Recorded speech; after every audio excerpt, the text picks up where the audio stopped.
Саламатсызбы? Эгер биздин каналда биринчи болуп жатсаңыз, подписаться кнопкасын басып, каналга катталып коюңуз. Камчыбек Кылдыршаевич, кылмыштуулук боюнча мына азыр министрлердин күчү жетпей калды бугачы.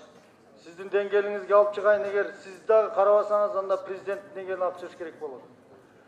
Мына көпчүлүк кылмышкерлерди ордуна койдуңуз. Фарм мафия менен бензин мафияны токтотуңузчу. Булар наркобарондордон өтүп кетти да. Сизге сунушум. Түшүндүм. Анан сырткары болду бул. Жооп берейинби же түшүндүм? Болду. жооп бериңиз.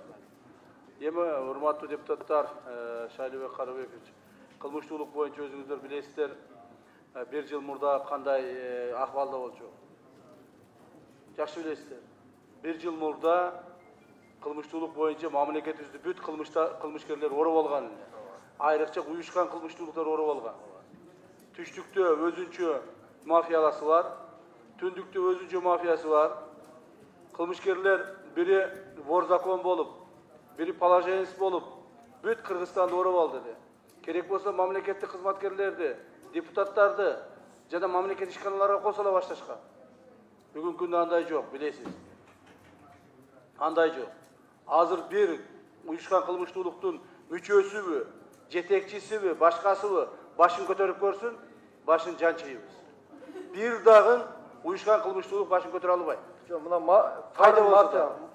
фарм мафия боюнча токтотосузбу? Нарын?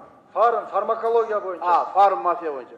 Фарм мафия боюнча мондай. Бул уюшкан кылмыштуулукка кирбейт.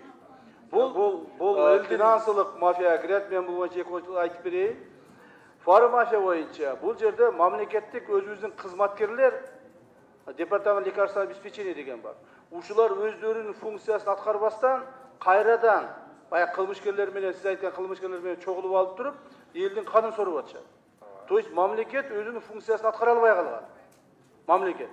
Мамлекет өзүнүн функциясын аткарып, ошол дары-дармектерди защита кылып, ошолордун арзандуулугун камсыз кылып, доступдуулугун камсыз кылбастан, булар наоборот, ошолор менен кошулуп алып туруп, кымбаттуулугун камсыз кылып, ошолордон взяткаларын алып, ошолорго жанагы уюшкан финансылык мафияны түзүшкөндө, бүгүнкү күндө биздин ГКМБ тараптан фарм мафия боюнча биз толук бойдон контролго ала баштадык.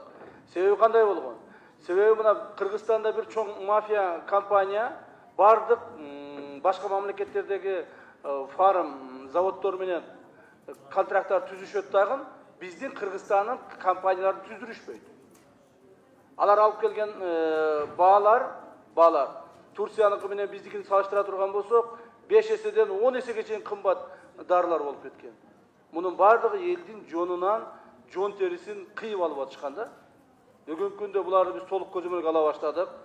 Ошол эле департамент лекарственного обеспечениеден 3-4 специалистти азыр биз СИЗОго отургуздук. Ошо фарм компаниялардын чоң мафиялардын бир-экөөсүн СИЗОго отургуздук. Бирок бул чек эмес. Себеби биз баягы специалисттерди эле кармадык. Бул жерде директори бар. Зам директору бар, департамент лекарственного обеспечения. Жана Министерство здравоохранениянын жетекчиликтери бар. Буларга да жетебиз. Эгерде булар токтотпосо ушунусун жетебиз, алар дагы мыйзамдан жооп беришет. Фарм мафияны биз азыр толук көзөмөлгө алдык. Мына депутаттардын арасында дагы, мамлекеттик чоң кызматкерлердин арасында өздөрүнүн фарм компаниялары барлар көп. Мурдагы министр мына жанагы Космосбек Чолпонбаев деген. Ошонун бир тууган карындашы бар экен. Алар толук бойдон ушул Министерство здравоохранения деңгээлине чыгарып алышкан мафияны. Демек, биз аны түшүрүшүбүз керек. Элге доступный лекарствону, дары-дармекти жеткизип беришибиз керек. Ушул биздин негизги милдетибиз. Кудай буйрса, биз муну менен бул милдетти аткарабыз. Жакынкы күндөрдө, мына жакынкы бир мен ойлоймун октябрь айы ичи Кыргызстандагы баалардын, фарм баалардын, то есть дары-дармектердин баасы резко түшөт, Кудай кааласа. Түшүшөт. Рахмат.